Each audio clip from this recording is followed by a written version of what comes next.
Innal hamdalillah nahmaduhu wa nasta'inuhu wa nastaghfiruh wa na'udzu billahi min shururi anfusina wa min sayyiati a'malina may yahdihillahu fala mudhillalah wa may yudlil fala hadiyalah.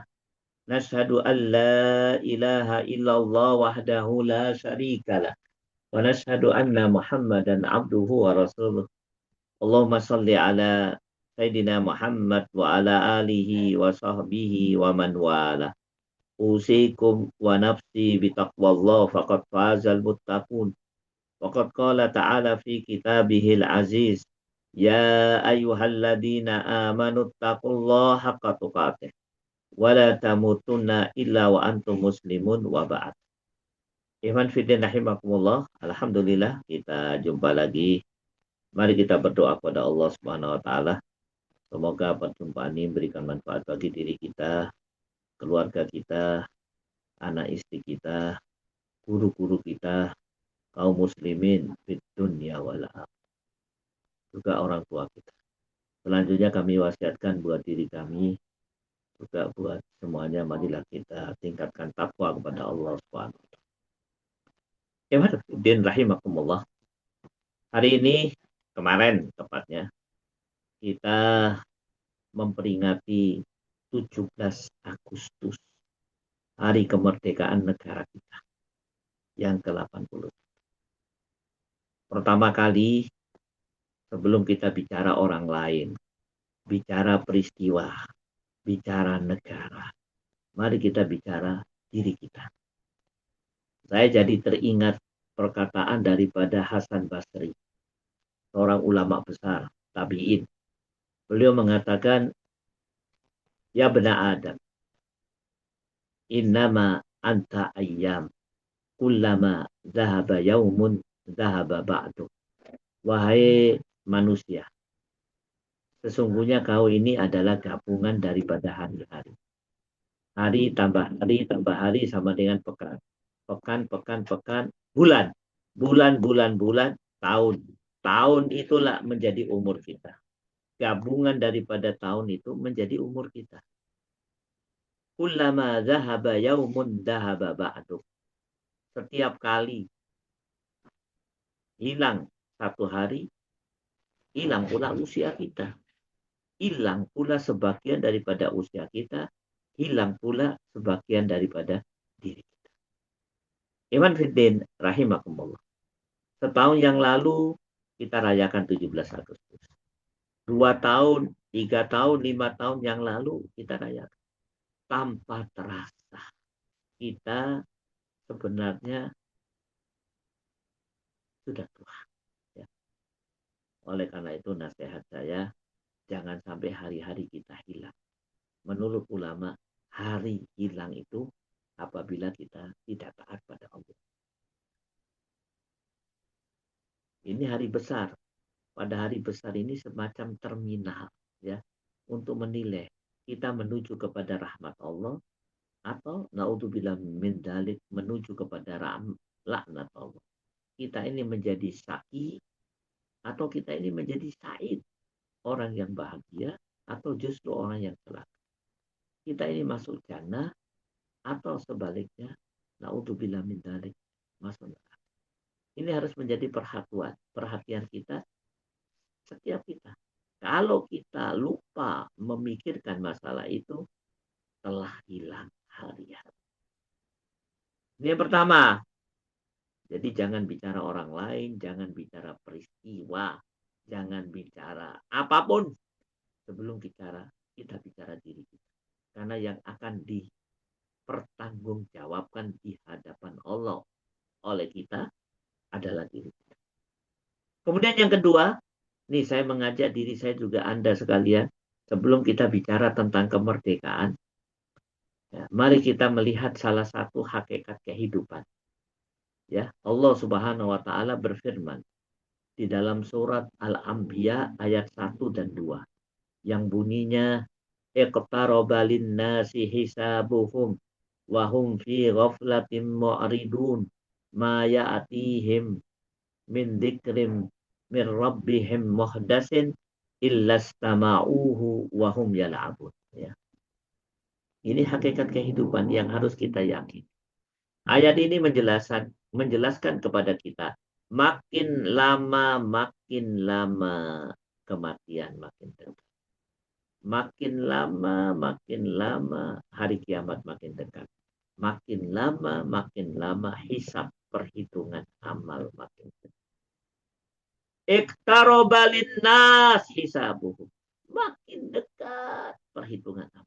Kematian dan akhir.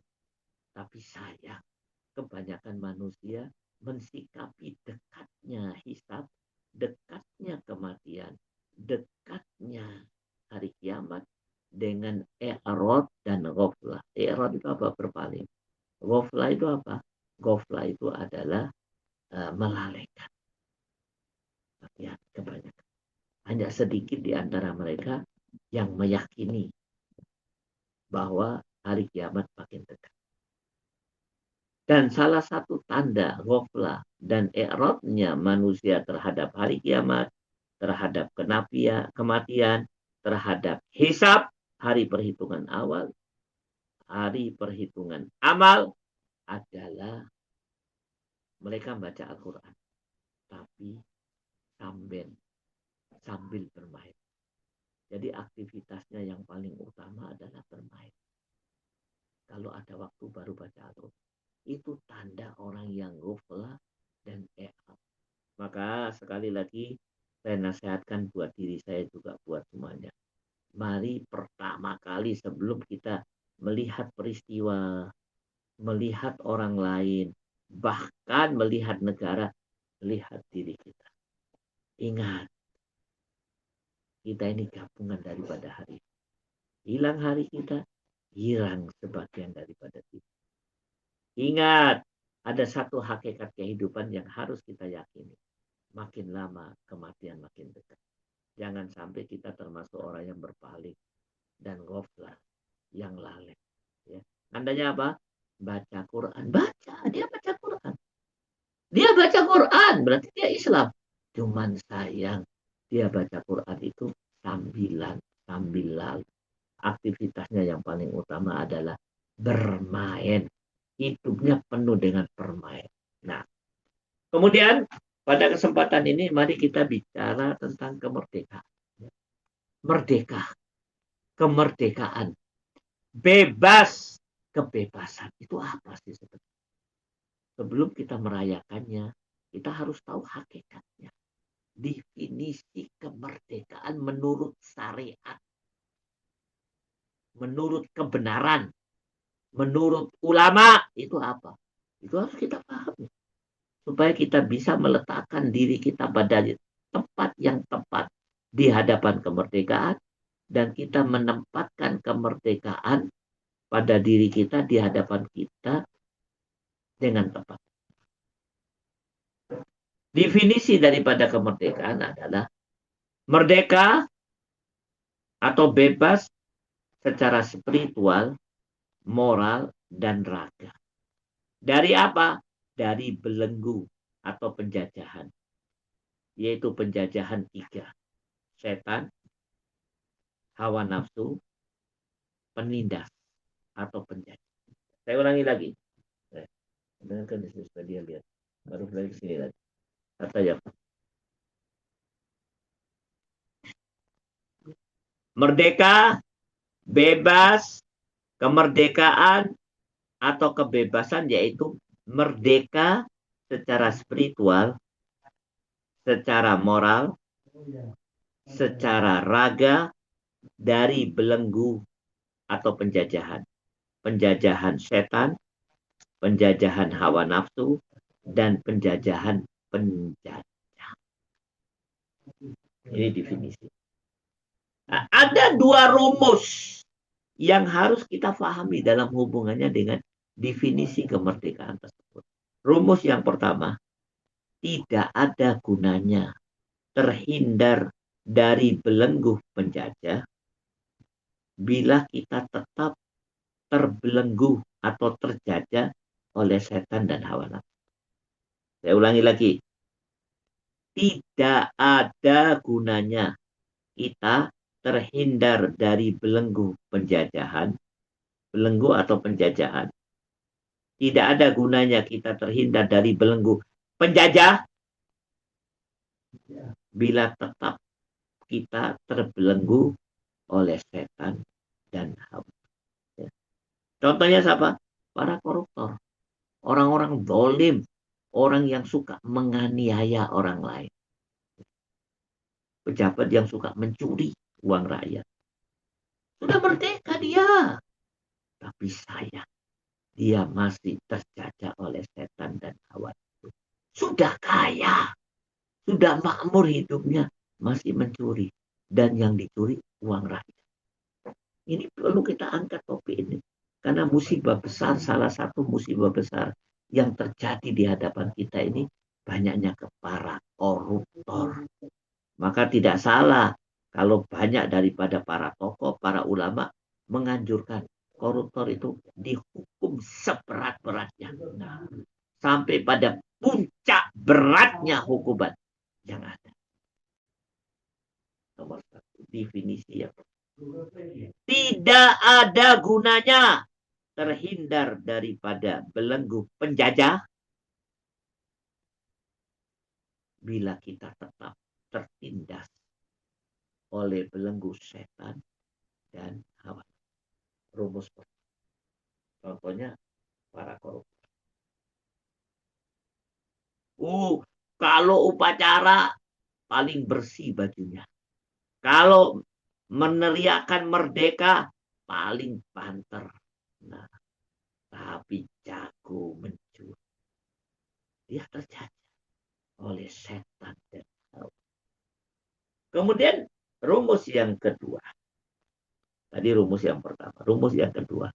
Belenggu para penjajah betapapun kuatnya bisa kita hadapi dengan mudah bila kita terbebas daripada belenggu setan dan hawa nafsu. Saya ulangi. Belenggu dari penjajah betapapun kuatnya bisa kita hadapi dengan mudah bila kita terbebas daripada belenggu setan dan hawa. Contohnya, ya para pejuang yang melahirkan kemerdekaan ini dengan izin Allah. Ya, Hos Cokro Aminoto, Pangeran Diponegoro, Pangeran Imam Bonjol, Kiai Haji Ahmad Dahlan, Kiai Haji Hasim Asy'ari, Kiai Haji Mas Mansur, dan yang lain-lain yang tidak mungkin disebutkan namanya satu persatu. Mereka bisa menghadapi belenggu penjajah, bahkan mengusir penjajah, menghancurkan penjajah yang paling kuat di dunia, yaitu Inggris yang berusaha menjajah negeri kita. Mereka bisa usir, mereka bisa taklukkan, bahkan jenderal-jenderal Inggris bisa terbunuh di tanah ini. Kenapa mereka bisa hadapi? Karena mereka terbebas daripada penjajahan hawa nafsu dan setan. Maka iman fiddin rahimakumullah, inilah definisi daripada kemerdekaan yang harus kita paham. Dan dua rumus ini harus kita paham. Kemudian pada kesempatan kali ini kami akan menyampaikan salah satu penjajah yang paling kuat terhadap diri kita, yaitu setan. Ya. Di dalam pepatah Arab dikatakan, man arafal adu salima mim makrihim. Barang siapa yang mengenal musuhnya, maka dia selamat daripada makar musuh. Man arafal adu salima min makrihim. Barang siapa yang terbebas daripada makar musuh, maka dia akan terbebas. Barang siapa yang mengetahui karakter musuh, barang siapa yang mengetahui karakter musuh, maka dia akan terbebas daripada tipu daya musuh. Barang siapa yang mengenal setan, dia akan terhindar daripada tipu daya setan. Pada kesempatan kali ini kami akan menyampaikan 3 dari karakter yang paling mendasar yang dimiliki oleh setan. Harus kita ketahui, harus supaya kita bisa menjauhi dan tidak terpengaruh oleh makar daripada setan. Yang pertama, Ya, karakter utama setan adalah determination. Apa itu determination? Tekad yang kuat untuk menggoda. Allah Subhanahu wa taala berfirman di dalam surat Al-A'raf ayat 16. Qala wa bima aqwaitani la aqudanna lahum siratal mustaqim. Ya. Allah berfirman di dalam surat Al-A'raf ayat 16. Ingat baik-baik bapak-bapak dan ibu-ibu sekalian. Allah menjelaskan di dalam surat Al-A'raf ayat 16. Ayat ini menceritakan sumpah setan di hadapan Allah. Ya Allah, dengan sebab engkau vonis aku sesat, engkau vonis aku kekal di neraka, maka saksikanlah aku akan menyesatkan manusia. Bagaimana cara setan menyesatkan manusia? Setan akan duduk di jalan yang lurus. Ngepos lah aku dan lahum. Ngepos. Untuk apa? Untuk menyesatkan manusia dari jalan yang lurus. Duduk di jalan yang lurus, kemudian menyetop manusia, menyesatkan manusia keluar dari jalan yang lurus. Hasan Basri pernah ditanya oleh muridnya, Syekh, jam berapa setan itu ngepos? Supaya kami tahu pada jam-jam tersebut kami tidak akan lewat. Apa kata Hasan Basri? Setan ngepos 24 jam. Setan itu tidak pernah ngantuk dan tidak pernah tidur. Sementara kita menghadapi setan selalu tidur dan selalu ngantuk. Iman fidin rahimakumullah. Ini satu karakter utama setan. Determination. Gigih berjuang untuk menyesatkan. Sementara manusia tidak gigih menghadapi tipu daya. Yang kedua, karakter yang kedua daripada setan, yaitu invisible enemy. Musuh yang tidak terlihat. Allah Subhanahu wa taala berfirman di dalam surat Al-A'raf ayat 27. Innahu yarakum huwa wa qabiluhu min haitsu la tarawnahu. Yang artinya di dalam bahasa Indonesia, setan dan kelompoknya melihat kau, sementara kau tidak melihat mereka. Musuh yang tidak terlihat. Siapa musuh yang tidak terlihat? Setan. Siapa yang tidak bisa melihat? Kita. Sementara setan bisa melihat kita. Anda tahu, makin modern peperangan di zaman modern ini, makin tidak terlihat dirinya di hadapan musuh. Ini lihat drone. Tidak terlihat, tahu-tahu drum nuklir. Tidak terlihat, tahu-tahu dalam hitungan beberapa detik meledak. Ya. Begitu juga setan. Setan sudah sampai pada puncak kemajuannya menghadapi setan. Menghadapi manusia. Apa itu? Invisible enemy. Musuh yang tidak terlihat. Dan kalau kita menghadapi musuh yang tidak terlihat, kemungkinan untuk kalah itu besar. Kecuali ada karunia Allah Subhanahu wa taala. Nih, karakter setan yang ketiga, ini yang paling penting, ya. Apa itu? Dijelaskan oleh Allah di dalam surat Ali Imran 155. Apa itu? Setan itu mempunyai karakter yang ketiga. Berjuang by design. By planning. Setan itu pakai perencanaan dan punya strategi. Sudah direncanakan jauh-jauh hari sebelum. Allah Subhanahu wa taala berfirman di dalam surat Ali Imran 155. Innal ladzina tawallaw minkum yaumal taqal jam'a innamastazallahumush syaitan bi ba'di ma kasabu. Ala. Innal ladzina tawallaw minkum yaumal taqal jam'a innamastazallahumush syaitan bi ba'di ma kasabu. Anda tahu asbabun nuzul ayat ini? Ini ayat ini terjadi pada perang Uhud. Pada perang Uhud itu ada 50 orang pemanah dipimpin oleh Abdullah bin Jubair, seorang sahabat yang ulama, untuk menempati bukit yang tinggi. Ya, berada pada posisi yang tinggi yang dengan panahnya bisa menghadapi musuh.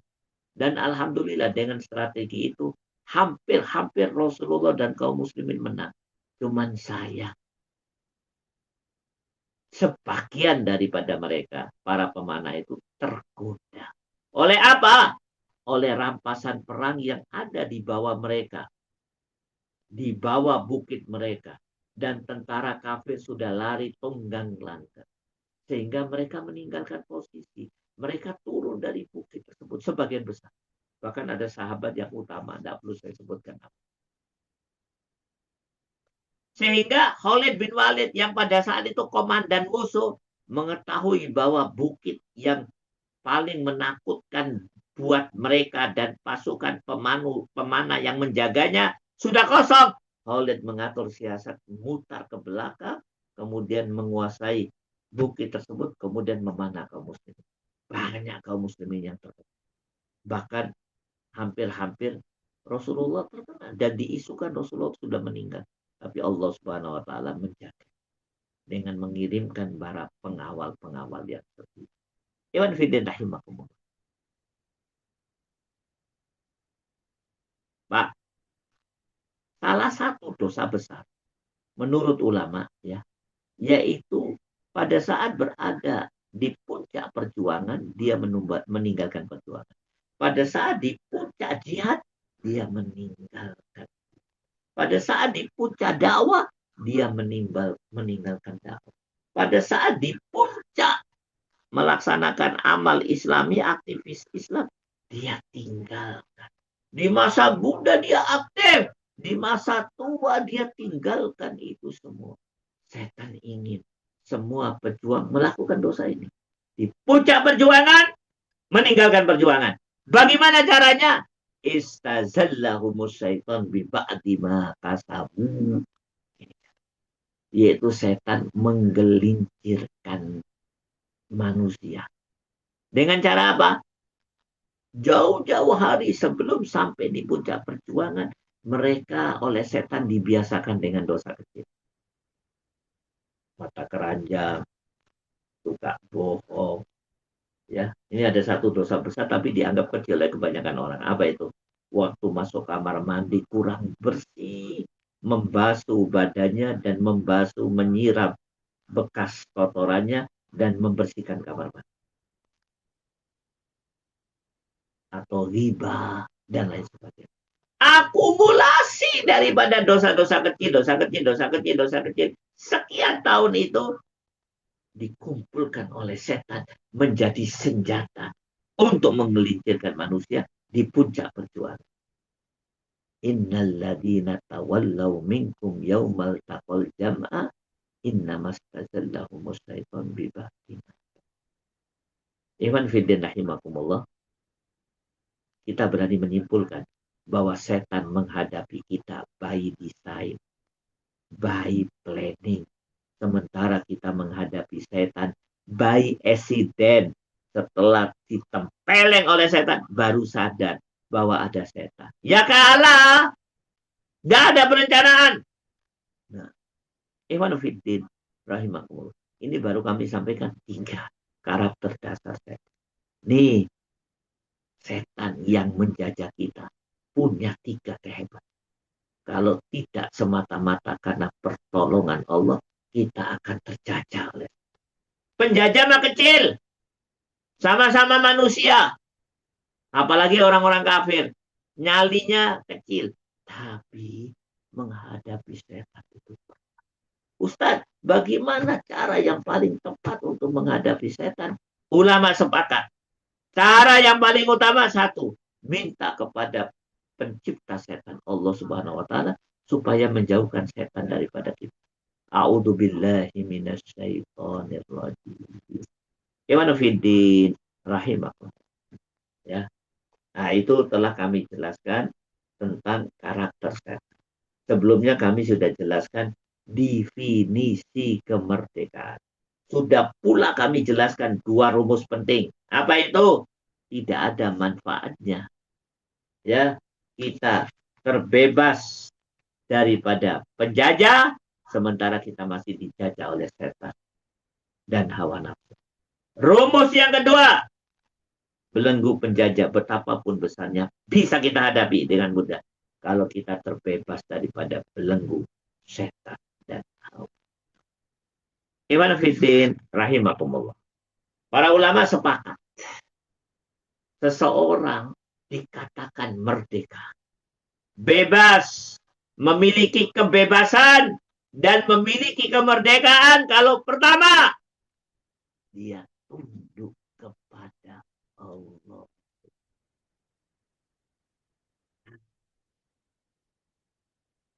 Itoatullah wa itoatur Rasul.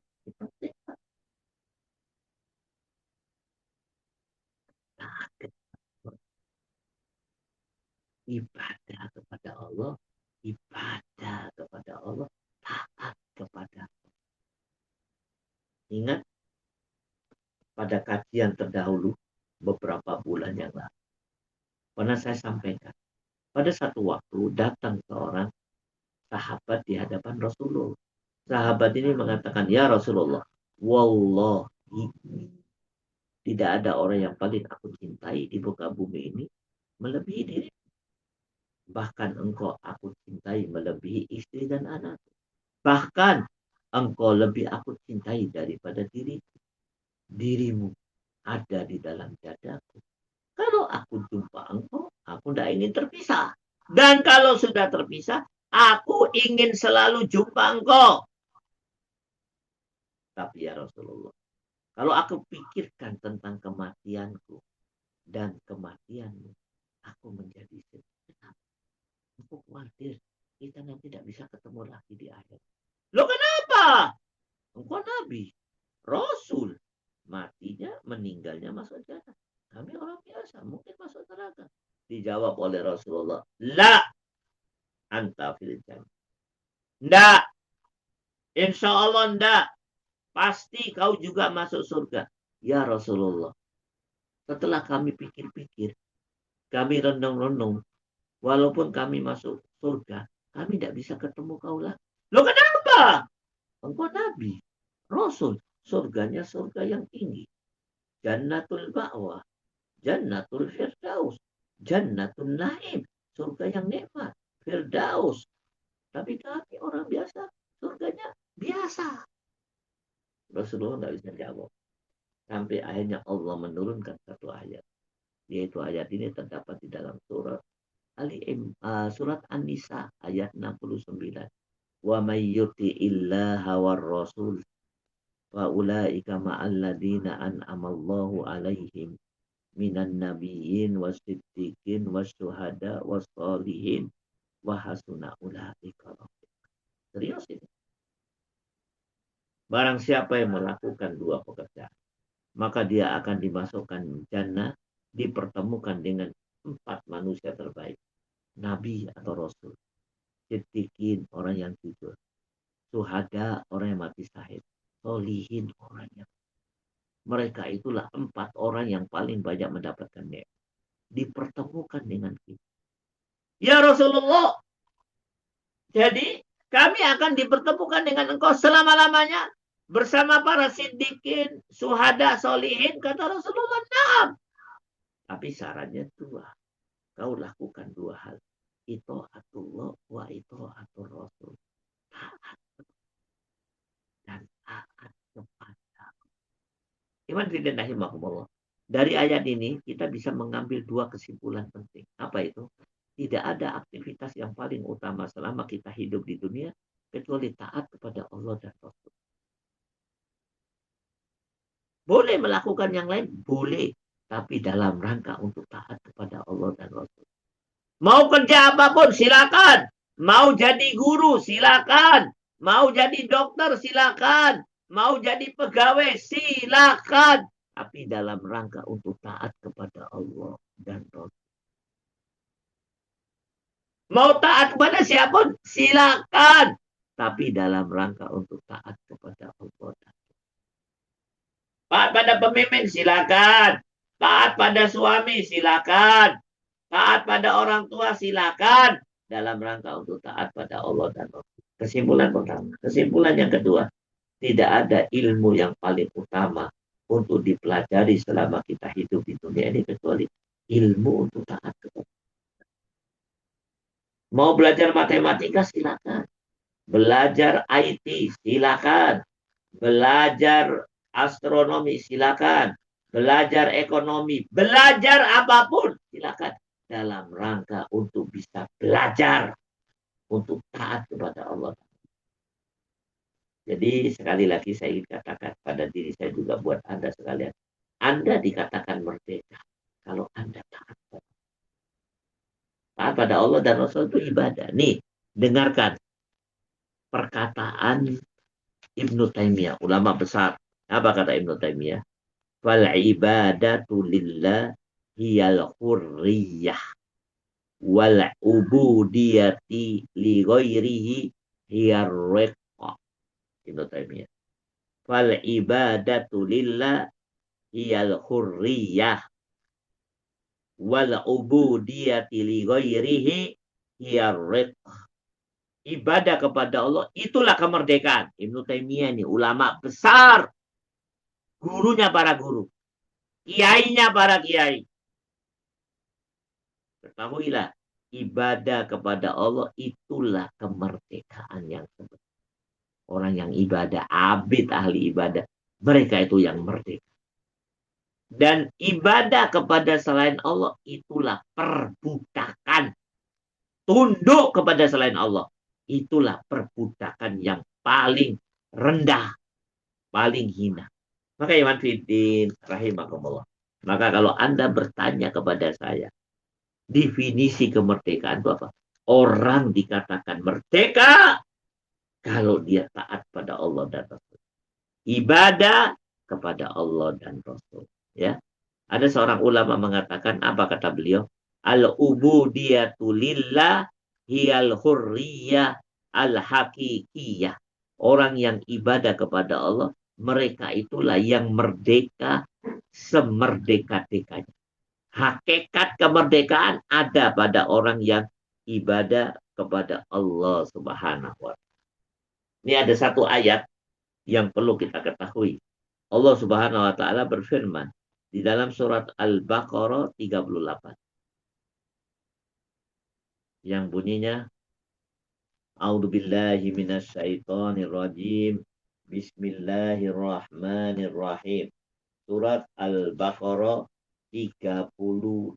Allah Subhanahu wa taala berfirman, "Qul nahbitu minha jami'a fa imma ya'tiyannakum minni hudan faman tabi'a hudaya fala khaufun 'alaihim wala hum yahzanun." Apa kata Allah? Di dunia ini kalau Anda tidak mengikuti rambu, tidak apa-apa. Asal tanggung risiko. Dilarang masuk, kalian masuk, kena tilang. Dilarang belok kanan, kalian belok kiri. Bisa kecelakaan. Silakan tidak apa-apa. Asal tanggung risiko. Tapi ada satu rambu. Wajib diikuti oleh manusia. Selama manusia ini diturunkan oleh Allah di muka bumi. Apa kata Allah? Ingat. Selama kau hidup di muka bumi, nanti akan datang satu rambu. Kalian harus taat. Apa itu? Rambu tersebut namanya wa imma ya'tiyannakum minni. Kalau datang dia, barang siapa yang mengikutinya, maka dia tidak akan pernah takut dan tidak akan pernah bisa. Apa rambu tersebut? Al-huda. Kebenaran. Ajaran Islam. Islam. Ini rambu yang harus kita. Dan itu puncak peribadatan kita kepada Allah. Nah, hidayah, petunjuk Allah, Islam. Itulah orang yang merdeka. Maka iman fiddin rahimakumullah. Jangan bicara merdeka kalau kalian tidak taat kepada Allah. Yang kedua, definisi kemerdekaan itu adalah, yaitu seperti yang sudah kita jelaskan tadi. Bebas dari belenggu setan, belenggu hawa nafsu, dan belenggu penjajah. Ustaz, kalau kita masih menghadapi penjajah, bumi kami masih diduduki oleh penjajah, tidak ada masalah. Anda tetap bebas. Kalau Anda tetap berjuang, didasarkan kepada membebaskan diri daripada belenggu setan dan belenggu hawa. Iman fiddin rahimah. Inilah hakikat. Ya, saya mengajak Anda sebelum merayakan kemerdekaan dengan senyum, ketawa, gembira dan lain sebagainya, Anda harus tahu hakikat kemerdekaan. Sehingga semua aktivitas yang kita lakukan bila ilm, berdasarkan ilmu. Allah Subhanahu wa taala berfirman, "Wala taqfu ma laisa laka bihi ilm. Innas sam'a wal absar wal basara wal fuad kana kullu ulaika kana anhu mas'ula." Ya. Allah Subhanahu wa taala menjelaskan di dalam surat Al-Isra 36. Ya. Surat Al-Isra, surat yang ke eh, surat ke-17 ayat 36. Mari kita lihat ya. Arah ayat ke-36. Allah Subhanahu wa taala berfirman, "Wala taqfu ma laisa laka bihi." Ini ayat ini dipahami, Pak. Ya, dimasukkan ke dalam dada. Wala taqfu ma laisa laka bihi ilm. Wala taqfu ma laisa laka bihi ilm. Inna sam'a wal basar wal fuad kullu ulaika kana anhu mas'ula. Jangan kau melakukan pekerjaan apa. Pakai ilmu semuanya. Ada timbangan kebenaran. Ada timbangan syariat. Ada pijakannya. Ada dalilnya. Apalagi persoalan penting. Apa itu? Merdeka, kemerdekaan, bebas, kebebasan. Yang pertama, Anda harus bertanya, apa definisi dari Allah tentang kemerdekaan? Yaitu membebaskan diri daripada setan, hawa nafsu, dan penjajah. Kalau adapun membebaskan diri dari setan, hawa nafsu, harus mampu.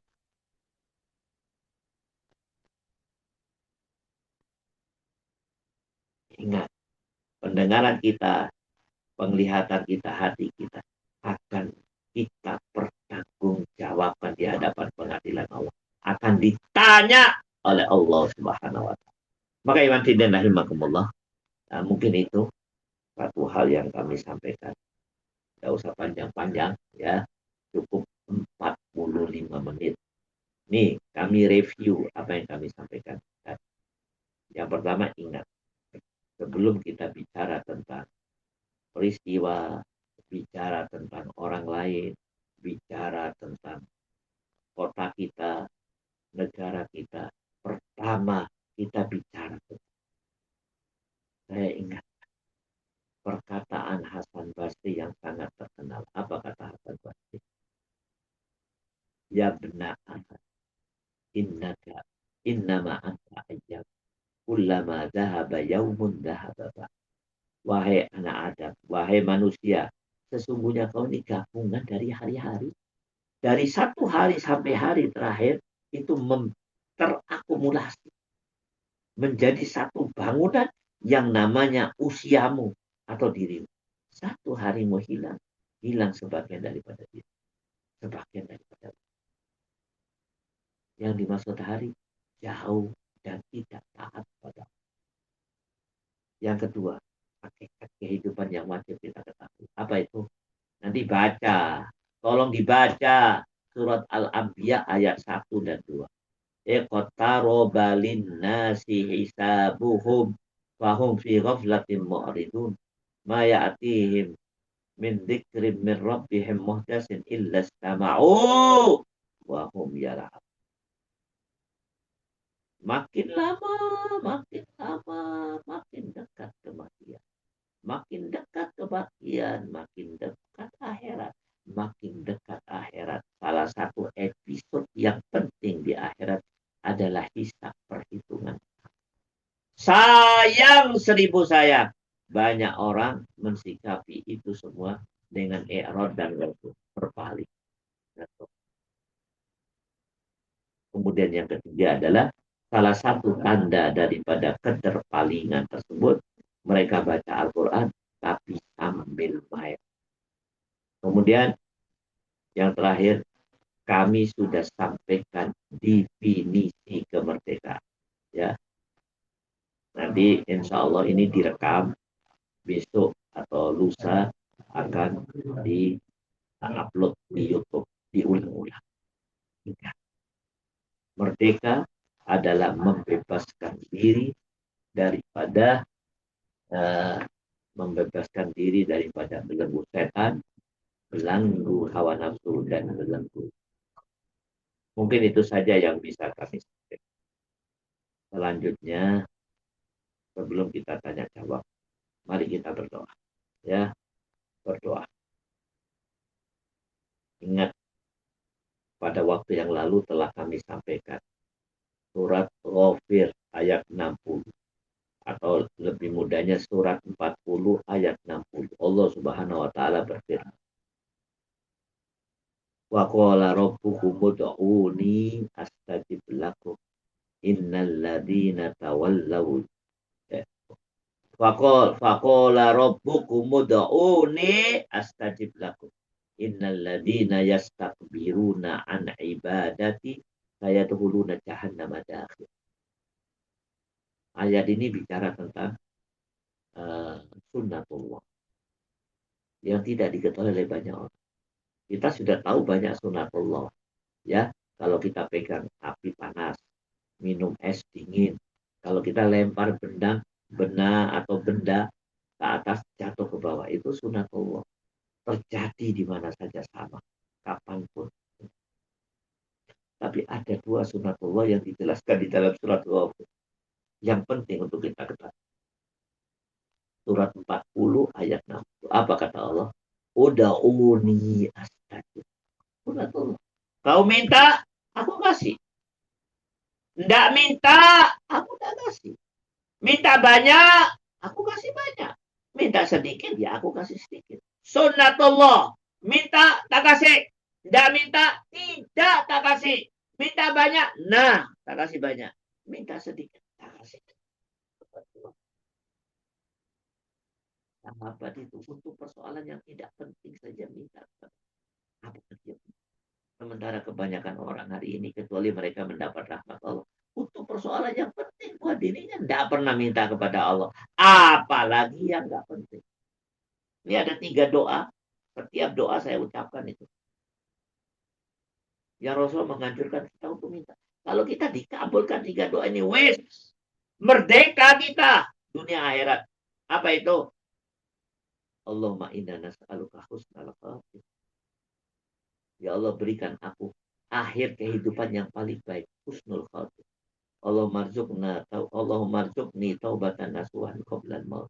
Ya Allah, berikan aku rezeki, bukan harta, tapi tobat nasuha. Sebelum mati sudah tobat yang ikhlas, dan kau terima tobatku ya Allah. Dan yang ketiga, Allahumma ya muqallibal qulub tsabbit qulubana ala din.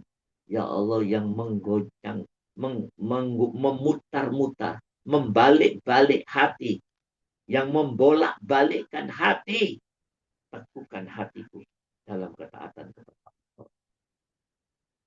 Gimana fitin rahim.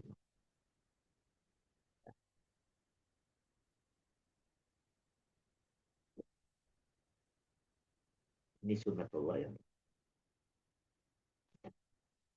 yang kedua, innal ladzina yastakbiruna an ibadati sayadkhuluna jahannama dakhir. Kita selama ini mengakui tidak sholat dosa besar, tidak puasa Ramadan bisa masuk neraka, tidak doa, tidak apa-apa. Salah pemahamannya. Ayat ini menjelaskan tidak mau berdoa kepada Allah, enggan, sombong minta sama Allah, saya dahuluna jahannam dakhir. Dia bisa masuk neraka jahanam dalam keadaan. Tidak butuh sama Allah. Ibadah dalam ayat ini kata ulama doa. Doa ya ibadah. Doa itu ibadah. Bahkan sholat semuanya dalam rangka untuk ya, bisa mendekatkan diri. Iwan Fiddin rahimahullah. Mari kita berdoa. Alhamdulillahirabbil alamin. Alhamdulillahirabbil alamin. Alhamdulillahirabbil alamin. Allahumma salli ala Muhammad wa ala ali Muhammad. Allahumma salli ala Muhammad wa ala ali Muhammad. Allahumma salli ala Muhammad wa ala ali Muhammad. Ya Hayyu ya Qayyum. Ya Hayyu ya Qayyum. Ya Hayyu ya Qayyum. Ya Dzal Jalali wal Ikram. Ya Dzal Jalali wal Ikram. Ya Dzal Jalali wal Ikram. ربنا ظلمنا أنفسنا وإن لم تغفر لنا وترحمنا لنكونن من الخاسرين. ربنا لا تزغ قلوبنا بعد إذ هديتنا وهب لنا من لدنك رحمة إنك أنت. اللهم ألف بين قلوبنا كما ألفت بين قلوب المهاجرين والأنصار. ربنا أفرغ علينا صبرا وثبت أقدامنا وانصرنا على القوم الكافرين. ربنا اغفر لنا ولإخواننا الذين سبقونا بالإيمان ولا تجعل في قلوبنا غلا للذين آمنوا ربنا إنك رؤوف رحيم. ربنا هب لنا من أزواجنا وذرياتنا قرة أعين واجعلنا للمتقين إماما. الله اللهم انصر المسلمين والمستضعفين والمجاهدين في فلسطين. اللهم انصر المسلمين والمستضعفين والمجاهدين في كل مكان وفي كل زمان. اللهم انصر المسلمين والمستضعفين والمجاهدين في بلادنا هذا. اللهم اجعلنا منهم. ربنا آتنا في الدنيا حسنة وفي الآخرة حسنة وقنا عذاب النار. رب اغفر لي ولوالدي وارحمهما كما ربياني صغيرا. ربنا هب لنا من لدنك ذرية طيبة إنك السميع الدعاء. ربنا آتنا في الدنيا حسنة وفي الآخرة حسنة وقنا عذاب النار. سبحان ربك رب العزة عما يصفون وسلام على المرسلين والحمد لله رب العالمين. Mungkin itu saja yang bisa kami sampaikan. Selanjutnya kami serahkan kepada Roisul Jalasa. Nah, silakan. جزاكم الله خيرا أستاذ عثمان حيدر.